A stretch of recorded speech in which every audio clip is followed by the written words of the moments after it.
নমস্কার, আমি শুভঙ্কর নস্কর। আজ 15ই আগস্ট ভারতের 75তম স্বাধীনতা দিবসে আমি একটি আবৃত্তি পাঠ করছি।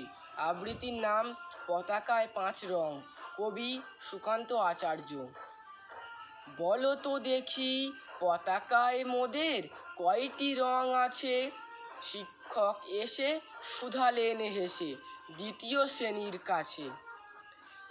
একসাথে মিলে সব ছেলে বলে চিৎকার করে জোরে, 3টি বর্ণ রয়েছে রাঙানো জাতীয় পতাকা জুড়ে। শ্রেণীর পিছনে বেঞ্চের কোণে শিশু ছিল এক বসে।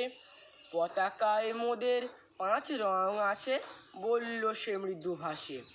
তার কথা শুনে বাকি শিশুগণে হেসে খায় লুটোপুটি। শিক্ষক রেগে বলেন হেঁকে, বোঝাও কি করে 5টি?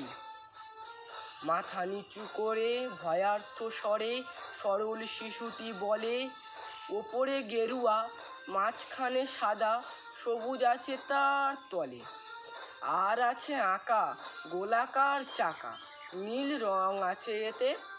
শিক্ষক বলে, এটিকে ধরলে তবুও হচ্ছে 4টে।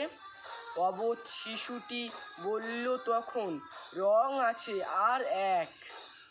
লাল লাল ছোপ দাগ দেখা যায় ওই পতাকার মাঝে।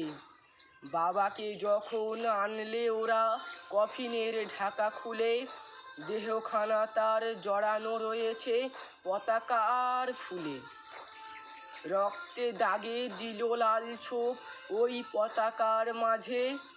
এই নিয়ে মোট হলো 5টি, এবার তো ঠিক আছে। সরল শিশুটির জবাবখানি কাঁপিয়ে দিল বুক, অশ্রু এলো নয়ন ভরে, শুকনো হলো মুখ। আজও যারা দেশের জন্য করছে বলিদান, স্বাধীনতার শহীদ সম্মুখ তাদের অমূর প্রাণ।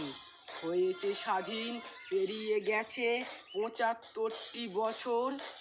দেশ বাঁচাতে যাচ্ছে যে প্রাণ, রাখছি কি তার খবর?